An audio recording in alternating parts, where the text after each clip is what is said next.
What is up, guys? Jolt here. Welcome back to a brand new video, and today we are starting a brand new series.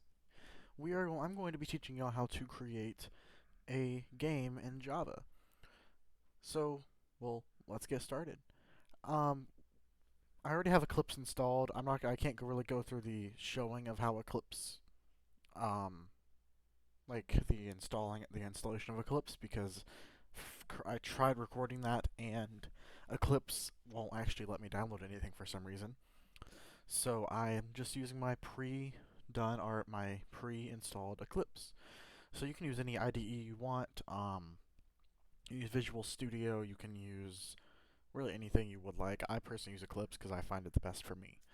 So once y'all have your IDE set up, just make sure you're in Java mode, which is what I have over here in Eclipse, and I like to use dark mode, which is better on my eyes. But here we go. We're going to start with create a Java project, or if you don't have this button, you go to File, New, Java project. I'm going to call it YouTube Game Tutorial, and just click Finish. It's going to create us a package. So the only things we need to set up first before we do anything else, we are going to locate our folder where this is in.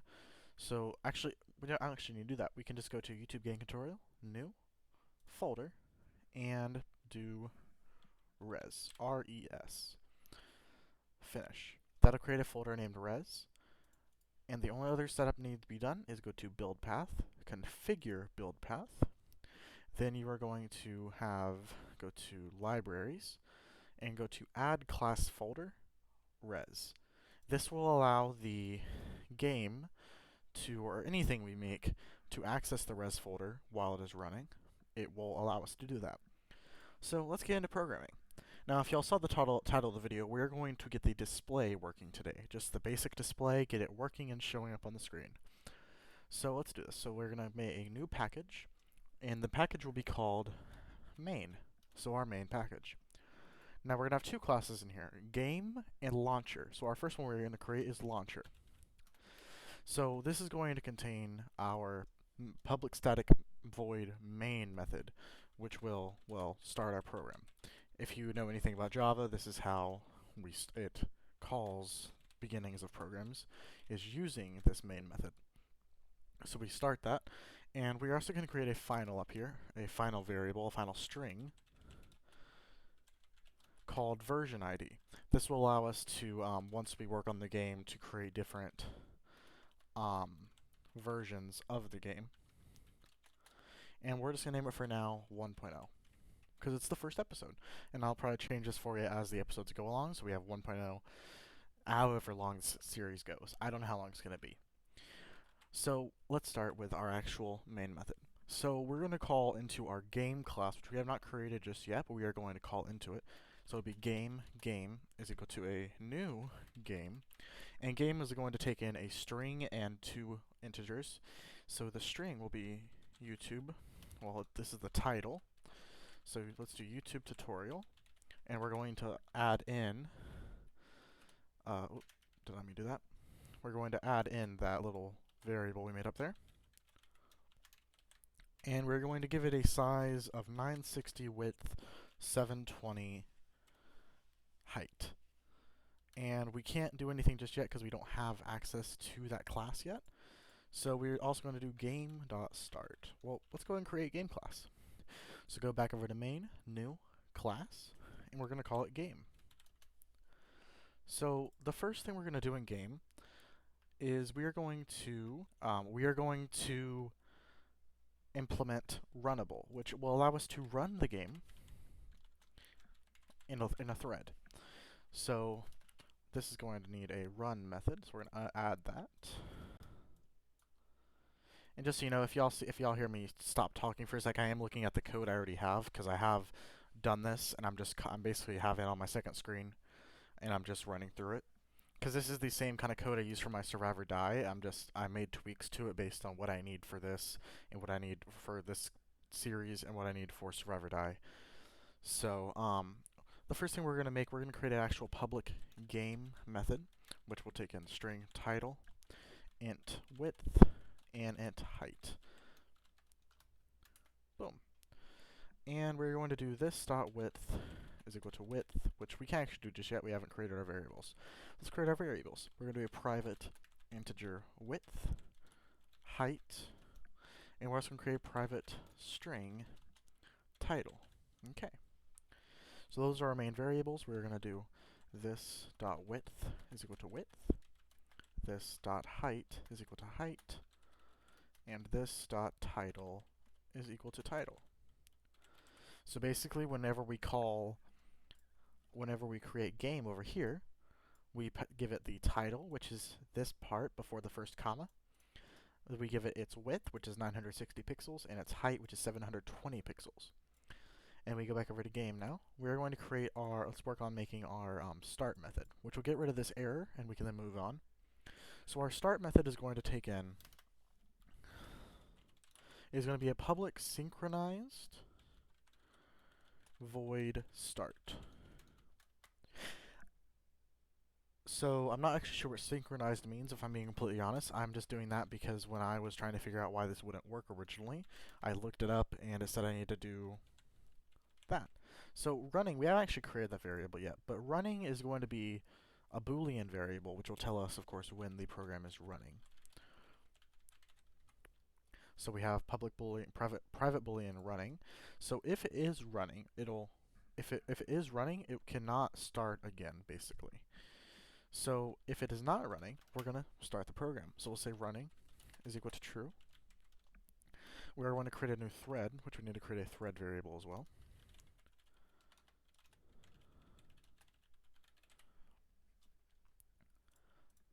And we're going to set the new thread.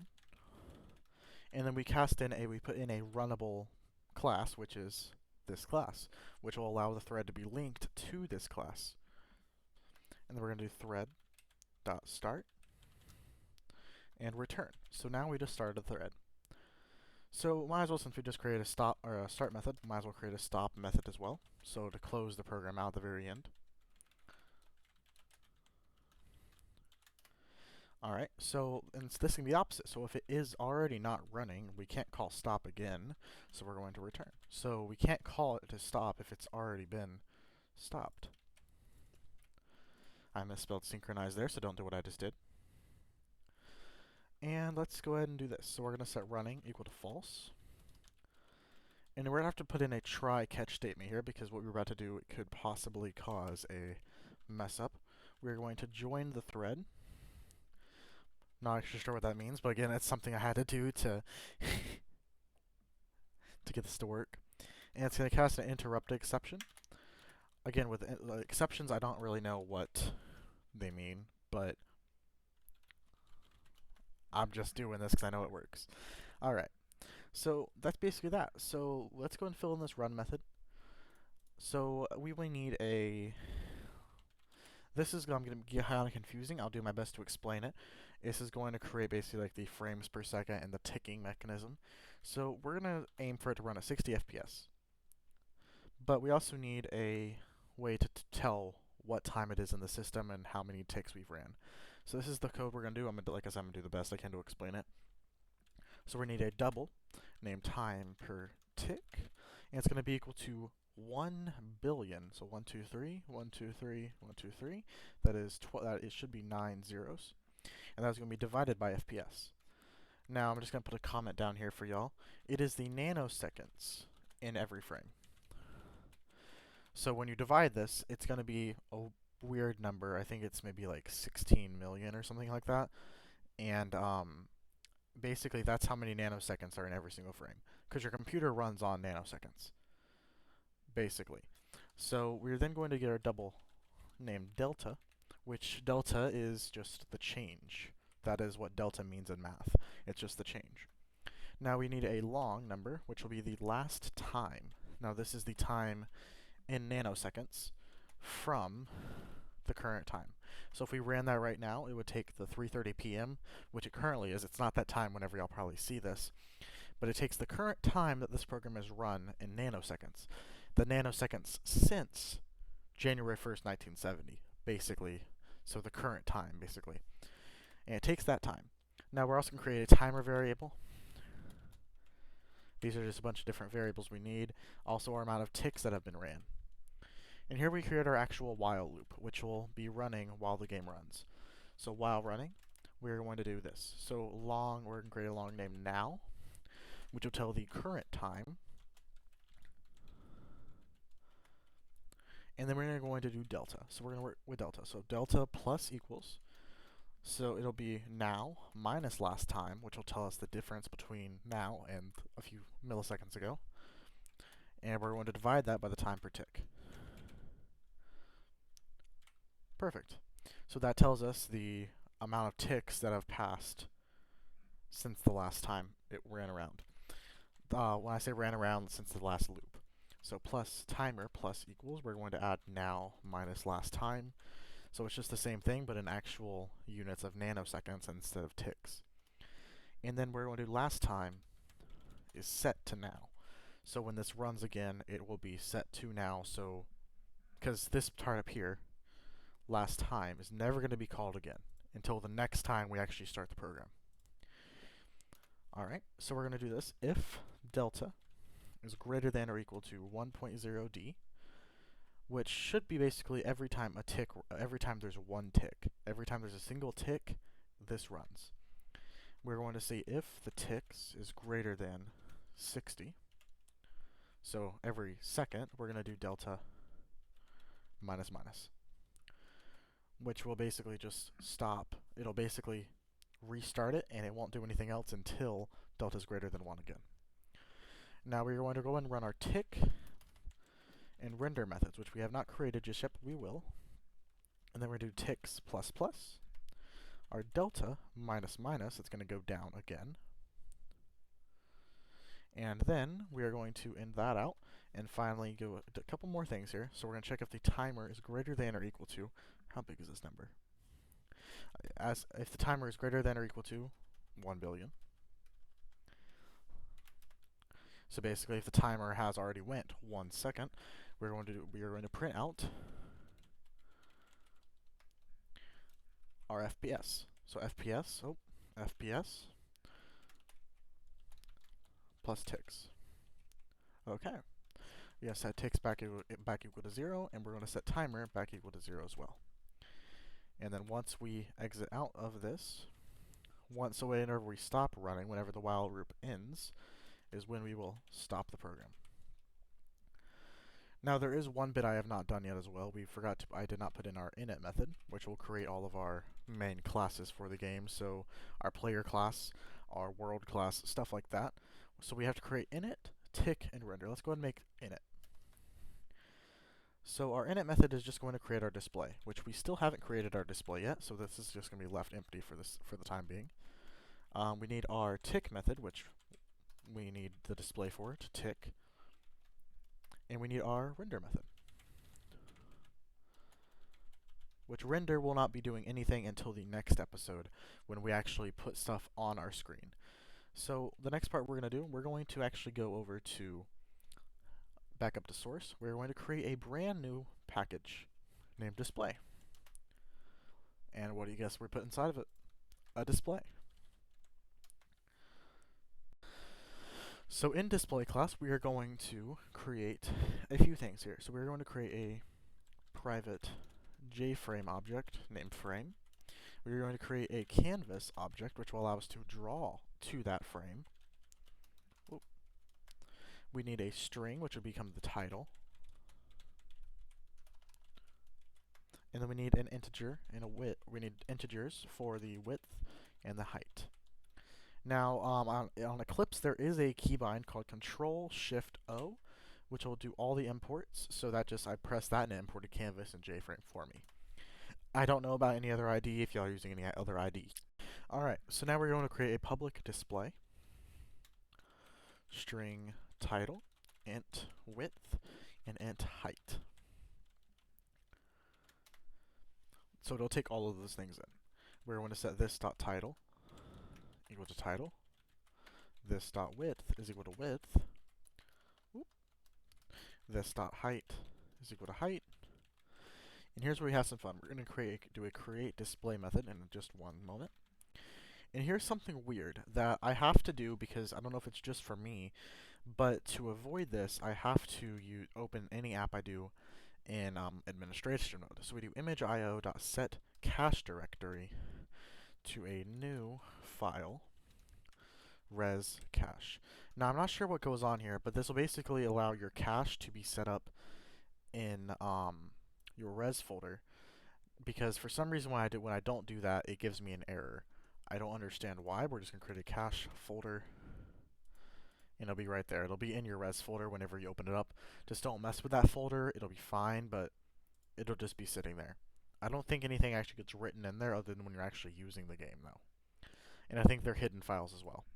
So that is our actual display method. Let's go ahead and create our create display. So private void create display. So this is just a basic, well, like I said, creating display. So we're going to do frame is equal to a new JFrame, and it'll take in the title. We're then going to do frame.setSize, which take in the width and the height. We're going to set the frame to not be resizable, because that could mess up our game if we want to work on stuff. If you want to allow it to be resizable, there's a bunch of extra math and stuff that has to be done whenever you render stuff for the screen. So set location relative to, which will basically it should keep this on the front of the screen. So whenever you, I'm not sure what that actually does, but I think it puts it in the center of the screen. It sets it relative to the screen itself, not another window. And then we're going to set it visible, because you can have invisible screens apparently. I did not know that. I have never actually tried it, but I know that's something we have to do. Now we're going to create the new canvas.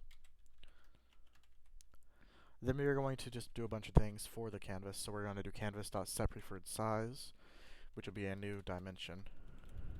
Since it takes in a dimension, that dimension will be width, comma, height. Just do the Control-Shift-O again. And now we have to do the same thing, except it'll be maximum and minimum size. So we're just going to do set maximum size and set the minimum size.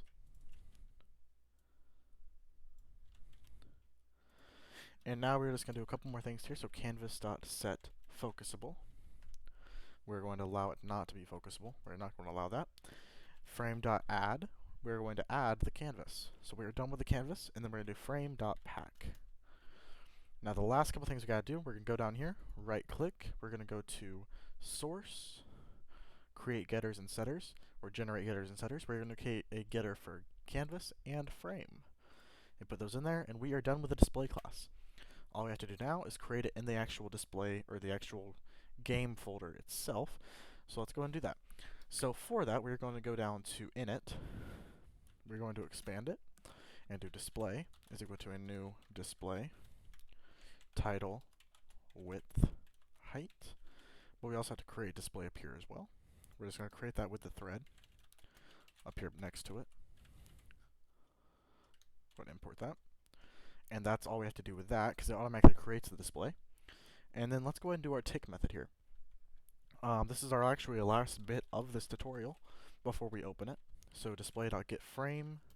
This is just so if we ever do want to do some sort of resizing, we can, and it will automatically update the width and the height of the display every time that we tick it.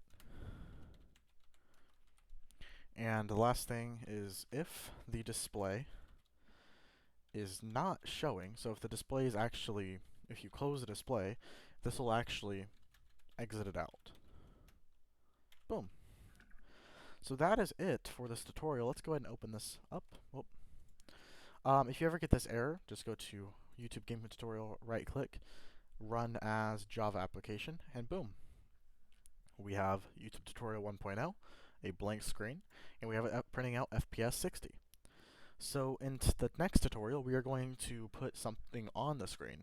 Well, probably multiple things. We're just going to put shapes and text and stuff on the screen using the graphics object. And I'll teach you all that next episode. So hope y'all enjoyed, and I'll see you next time. Peace. Okay guys, I made a slight mistake. I used window capture and OBS to record this video and the beginning of our next video. So a couple parts of this, I need to show y'all real quick how to actually configure the build path. So early in the video, I showed going to right-clicking, going to build path, configure build path, and then you go to project or libraries, add class folder, and then you click res, which would be right there. That was not actually shown because of my OBS settings. So you'll just do what I just did there and click apply and close. And then when I showed how to run the program, you just right click it, go to run as Java application, and then it runs. So that's really it. Well, guys, thank you for watching the video. I hope you enjoyed. If you did, make sure you leave a like, subscribe, and comment what you thought. On the left is my latest video. On the right is what YouTube thinks you should watch next. On the top middle is my brother's YouTube channel. Check him out. On the bottom middle is my YouTube channel. It's an easy button for you to click subscribe. So I'll see you guys next time. Peace.